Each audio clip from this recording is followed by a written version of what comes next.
Assalamualaikum warahmatullahi wabarakatuh. Jumpa lagi dalam acara Dialog Khusus. Kali ini untuk tema akan kita ambil suatu tema karena saat sekarang adalah musim penerimaan siswa baru, maka kita ambil tema adalah pendidikan hak seluruh warga negara Indonesia. Jadi orang dari daerah manapun, yang penting warga Indonesia mempunyai hak untuk mencari pendidikan yang diinginkan. Kali ini kami telah hadir di ruangan Bapak Kepala Dinas Pendidikan Kabupaten Kota Waringin Timur, Kalimantan Tengah. Untuk lebih jauhnya, mari kita kenalkan narasumber kita, yaitu Bapak Kadis Kepala Dinas Pendidikan, Pak Irwansyah. Ya, terima kasih. Assalamualaikum warahmatullahi wabarakatuh. Nama saya Muhammad Irwansyah, SHMSI. Alhamdulillah, sekarang saya diberi amanah oleh Bupati Kabupaten Kota Waringin Timur, Bapak Haji Haliki Nur, SHMM, sebagai PLT Kepala Dinas Pendidikan Kabupaten Kota Waringin Timur. Itu perkenalan saya. Terima kasih Pak Kadis PLT, Pak ya. Ya, PLT. Ya, PLT Dinas Pendidikan. Untuk hari ini kita ingin membahas keterkaitan dengan pendidikan hak seluruh warga negara Indonesia. Jadi mungkin nanti Bapak bisa memberikan gambaran secara umum sebelum kita nanti ke pembahasan, Pak ya. Pendidikan di Kabupaten Kota Waringin Timur ini secara umumnya, mungkin mohon Bapak bisa menjelaskan seperti apa sih kondisinya, potretnya yang sebenarnya, Pak. Silakan, Pak. Terima kasih, Pak. Gambaran umum pendidikan di Kabupaten Kota Waringin Timur pada saat ini dari jenjang TK, SD, dan SMP yang memang di bawah kewajiban naungan daripada Dinas Pendidikan Kabupaten Kota Waringin Timur. Pada saat ini gambaran umumnya TK ada 4 sekolah negeri yang ada di Kabupaten Kota Waringin Timur, yang swasta ada 273, kalau SD yang negeri ada 315, yang swasta 59 sekolah, SMP 78 sekolah negeri termasuk SMP negeri 1 atap, dan 35 sekolah SMP. Itu yang memang ada kewajiban dari Dinas Pendidikan Kabupaten Kota Waringin Timur. Pada saat ini gambaran umumnya memang secara pendidikan kami memang menghendaki kualitas itu merata. Jadi tidak ada lagi, memang kami sepakat dengan dihapusnya kemarin sekolah unggulan. Tidak ada lagi ada perbedaan sekolah itu unggul dan tidak unggul, maunya semua samalah sekolah. Di desa, di kota itu samalah, karena apapun yang diterima anak didik kita harus sama, tidak bisa harus dibedakan. Itu kami sepakat, dan alhamdulillah kami di Kabupaten Kota Waringin Timur juga menyambut hal itu. Gambaran umumnya memang pemerataan pendidikan di Kabupaten Kota Waringin Timur sudah mendekati hampir sempurna. Memang ada beberapa daerah 3T terdepan itu yang tertinggal, masih ada perlu peningkatan lah, perlu peningkatan, terutama kekurangan tenaga pendidik, Pak, dengan sarana prasarananya yang memang di daerah 3T itu yang kami rasakan, yang masih perlu kami tingkatkan lagi. Untuk gambaran saja pendidikan Kabupaten Kota Waringin Timur pada tahun ini adalah tahun pertama tidak ada lagi ujian sekolah, yang selama ini mungkin menjadi momok masyarakat kita dan anak didik kita. Kalau sudah mendengar ujian itu, wah pasti seperti hal yang menakutkan. Orang tua juga kebanyakan di kita bukan nanyain apa setelah pulang sekolah itu apa yang diberikan guru kepada anak didik kita, tapi yang ditanya kapan ujian, kapan ulangan, kapan ujian. Nah itu Alhamdulillah dengan kurikulum Merdeka ini tidak ada lagi ujian yang memang persiapannya ekstra, orang tua ekstra, peserta didik juga ekstra, dan alhamdulillah sekarang tidak ada lagi. Ya, kami lihat masyarakat Kabupaten Kota Waringin Timur bisa menyesuaikan, terutama guru-gurunya, walaupun dalam masa transisi ini, Pak. Itu gambaran umumnya, Pak. Gambaran umum lah, keterkaitan dengan gambaran umum ini tentang PPDB. Ya. Nah, itu kan apakah Mas dengan ajuan edaran kementerian itu ada lagi surat ataupun SK Pak yang dikeluarkan dalam rangka untuk menata PPDB ini, Pak? Mohon dijelaskan. Oke. Baik, Pak, tentang PPDB. Sebelum saya jelaskan mekanismenya, PPDB adalah petunjuk teknis tentang penerimaan peserta didik baru yang diatur oleh kementerian dari jenjang PAUD, TK, SD, SLTP sampai SLTA. Itu yang diatur memang. Dan alhamdulillah di Kabupaten Kota Waringin Timur sudah membuat peraturan bupati tentang penerimaan siswa baru dari jenjang SD sampai dengan SMP sesuai dengan wewenang kabupaten untuk mengurus pendidikan, yaitu Perbub nomor 30 tahun 2019 kami sudah bikin. Dan pada tahun ajaran 2023-2024 tahun ini kami juga telah membuat petunjuk teknis tentang tata cara penerimaan siswa baru. Gimana, Pak, secara gambarannya, Pak? Gambaran umumnya kami tetap merujuk pada Permendikbud nomor 1 tahun 2021 tentang penerimaan siswa baru. Kami tetap menggunakan rujukan di atasnya itu. Setelah itu rujukan kami adalah peraturan Bupati nomor 30 tahun 2019. Tetap kami menggunakan pola ada 4 tadi, Pak. Zonasi, afirmasi, perpindahan orang tua, dan prestasi. Ada 4. Bisa kira-kira dijelaskan satu persatu, Pak, supaya nanti lebih mengerti masyarakat, Pak, yang dimaksud dengan zonasi seperti apa gitu.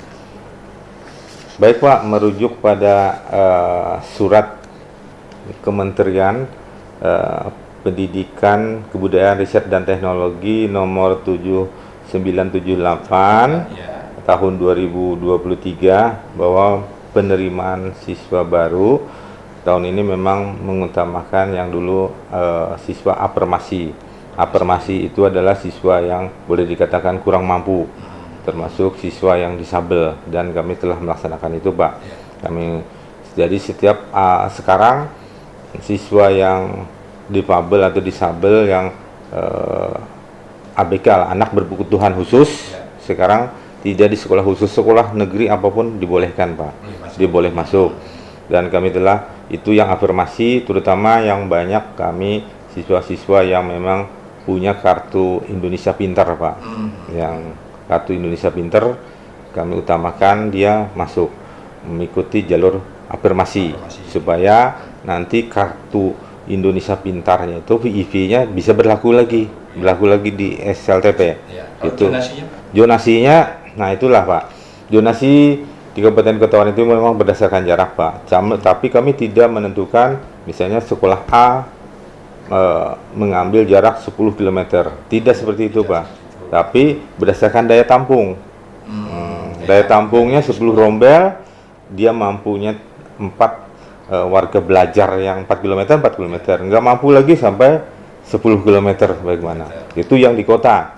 Tapi kalau di pedesaan kami bebas saja, Pak, karena tidak ada pilihan lagi sekolahnya. Di pedesaan cuma satu sekolah, misalnya SLTP. Satu sekolah di desa itu terpaksa desa-desa tetangga, dusun tetangga juga masuk ke situ lah. Jadi zonasi itu disesuaikan dengan keadaan karakteristiknya lah. Masing-masing. Ya. Nah, terus untuk yang prestasi ya, terutama sekolah-sekolah yang memang diminati oleh masyarakat, SMP seperti SMP 1, SD 2 ataupun SLTA yang lain, menggunakan prestasi, memang ada level mereka. Prestasi itu bukan prestasi sekolah, tapi sudah prestasi tingkat kecamatan, kabupaten, provinsi, dan pusat. Jadi tidak ada lagi prestasi sekolah. Kalau saya lihat rata-rata mereka menggunakan prestasi di luar sekolah. Itu artinya anak didik kita yang punya prestasi itu bebas memilih di mana? bisa bebas. Tidak ya, sama seperti afirmasi tadi. Afirmasi ya, itu bebas. Yang terakhir. Yang perpindahan. Nah, sistem perpindahan itu juga banyak digunakan oleh teman-teman kita di TNI, Polri, dan Kejaksaan ataupun yang vertikal. Karena perpindahan orang tua. Dia mau tidak mau ikut orang tua karena anak masih memang kewajiban orang tua. Peserta didik itu kan ada kewajiban orang tua. Misalnya bapaknya dari Jawa ada ditugas dinaskan ke sini. Mau tidak mau itu tidak pakai jonasi lagi, Pak. Dia tinggal bebas memilih ya. Perpindahan tadi dengan melampirkan SK kepindahan orang tua. Berarti cukup jelas lah, jadi 4 itu. Ya, dan tercover semua, Pak. Kira-kira hal tersebut, Pak, apa yang kira-kira akan timbul permasalahan yang ada di wilayah Bapak? Baik, Pak. Saya kira permasalahan atau kesulitan lah. Ya, kesulitan. Ini, ya, pasti ada lah. Hampir semua saya sudah berdiskusi dengan teman-teman di kabupaten lain, di provinsi lain, setelah adanya sistem PPDB dengan sistem jonasi, terutama jonasi, Pak. Kita sulit memang mengukur, Pak, apalagi yang di perbatasan. Di perbatasan sekolah yang di perbatasan. Itu agak sulit. Kebetulan kita ada satu sekolah juga, Pak, berbatasan dengan Surian. Sedangkan itu warga negara kita juga. Nggak bisa kita atau memisahkan. Ini orang Surian nggak boleh sekolah di sini, nggak boleh. Makanya zonasi itu jarak, bukan tempat. Ya, kalau tempat bukan wilayah pemerintahan. Bukan. Misalnya orang Bamang harus sekolah orang kecamatan Bamang, bukan seperti itu. Jadi jarak lah. Nah, itulah memang kesulitannya. Cukup jelas, Pak, ya. Nah, mungkin pemirsa biar lebih tahu bahwa pemirsa yang dikatakan zonasi itu bukan karena wilayah keadministrasian negara, tapi adalah wilayah di mana sekolah itu yang terdekat. Itu, Pak. Nah, silakan lanjut. Jadi zonasi yang dekat dengan domisili anak itu. Domisili itulah yang dikatakan zonasi. Jadi kita bukan memecah belah lah. Artinya orang kewilayahan kecamatan Bamang misalnya di Sampit dengan Ketapang, nggak boleh orang Ketapang sekolah di Sampit, bukan seperti itu. Tapi ada tadi. Nah, terus lagi karena pendidikan itu kata Bapak tadi sesuai dengan tema adalah hak seluruh warga negara, memang benar, Pak. Sesuai dengan Undang-Undang Dasar, pendidikan itu sebelumnya bebas. Makanya disitulah tadi ada kebebasan itu ditunjukkan dengan ada jalur perpindahan orang tua. Walaupun dari mana dia, kita bisa lah. Atau orang Sampit ini mau sekolah ke Jawa bisa bebas, tidak ada pembatasan. Cuma dia menggunakan apa tadi jalurnya, ada prestasi. Kalau prestasinya tingkat bisa dia pindah orang tua, pindah orang tua atau afirmasi ya tidak mampu lah tadi. Biasanya karena ketidakmampuan dia tadi kan ada dapat siswa miskin, mungkin itu, Pak. Nah, terus sekarang, Pak, yang mampu, orang yang mampu, yang punya istilahnya uang dan sebagainya, ini kan berarti dia ibaratnya mau sekolah di mana saja juga bisa, ya kan? Kan tidak bisa kalau orang tuanya nggak pindah tapi dia mampu. Sebagai misal, ya kan, dia di kampung sana, di desa gitu, tapi dia mampu memang. Saya kepengen nyekolahkan ke kota. Gitu. Itu bagaimana? Nah, baik, Pak. Memang sekolah negeri itu adalah pemerintah yang membangun, Pak. Nah, dengan aturan-aturan yang seperti PPDB yang dikeluarkan oleh pemerintah. Kalau orang misalnya kata Bapak tadi ada orang di satu daerah di pedalamannya mampu mau sekolah di sini, silahkan. Dia kalau anaknya ada prestasi pakai prestasi. Nah, kalau dia mau dengan finansialnya ada sekolah-sekolah swasta, Pak, yang memang khusus yang swasta mungkin di Sampit bisa saya sebut Arafah lah di sini. Arafah di sini atau Katolik lah di sini. Makanya banyak kayak siswa-siswa yang mampu ke situ lah. Artinya jalur yang disiapkan pemerintah ini kan buntu, nggak bisa kan? Iya. Mau SMP A1 kan butuh Pak. Iya, Nggak bisa, tapi iya. dipersediakan untuk yang di Iya, swasta yang swasta disediakan. tadi disediakan oleh pemerintah. Karena sama pendidikan itu, Pak. Iya. Terus kita lanjutkan Pak. Ya, sebelum kita lanjutkan, nah, kalau sistem seperti itu ya kan, kemungkinan dengan 4 faktor tadi, kira-kira ada kemungkinan akan diselewengkan atau ada suatu kejadian yang Bapak dengar atau Bapak alami keterkaitan dengan sistem penerimaan ini. Karena ada yang pernah, wah ini KKN ya kan bisa masuk dan sebagainya. Gimana untuk antisipasi itu? Baik Pak, terima kasih Pak. Itu kebetulan sistem PPDB ini tahun 2001 saya masih di sini Pak, waktu awal-awal mulainya. Itu memang dan sesuai dengan surat edaran Kementerian 7978 mengharapkan dengan daring dalam jaringan. Itu artinya online lah bahasa dalam jaringan mengharapkan. Jadi diharapkan penerimaan itu tidak piece to piece. Jadi dengan menggunakan teknologi dan alhamdulillah di kota beberapa sekolah sudah menggunakan itu. Jadi tidak ada lagi yang itu salah satu mengurangi pencegahan tadi. Kalau ketemu piece to piece ya rawan lah, boleh dikatakan rawan seperti itu. Itu salah satunya Pak. Salah satunya. Yang kedua lagi memang namanya oknum itu di mana-mana Pak, pasti ada celahnya. Ya, tapi kami sudah menutup ruang-ruang itu, insya Allah tidak ada lagi dalam beberapa tahun ini, tidak ada lah KKN itu, karena bagi masyarakat yang boleh dikatakan gaptek, gagap teknologi tidak bisa, ada disiapkan oleh sekolah-sekolah itu tempat untuk ruang membantu mereka mendaftarkan. Fasilitas itulah bisa dimanfaatkan. Kadang-kadang memang kesalahan persepsi Pak, karena dia gaptek, orang tua itu menyuruh tetangganya atau temannya mendaftarkan karena dia punya gadget, punya internet, punya. Sekarang kan bukan di mana-mana sudah ada. Cuma cara loggingnya, cara daftar dia tidak bisa. Menyuruhlah orang lain. Orang lain inilah minta jasanya. Nah, disitulah sering yang kami terima. Iya. Katanya pendaftaran bayar 50.000. Setelah kami telusuri ternyata jasa orang yang bayar beri pulsa saya tadi Pak, katanya. Iya. Itu atau kalau Pak, ada nggak upaya pencegahan membuat suatu pos pengaduan gitu di dinas ini Pak, keterkaitan dengan PPDB 2324 ini?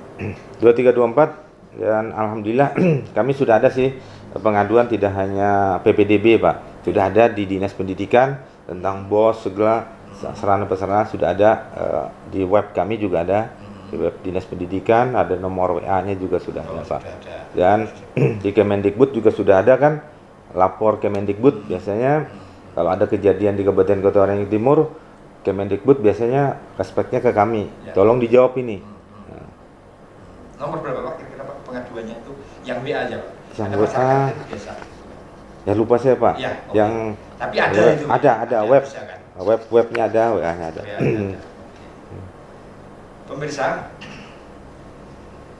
nanti akan kita lanjutkan lagi bincang-bincang kami dengan Bapak Kepala Dinas Pendidikan Kabupaten Kota Waringin Timur, Kalimantan Tengah.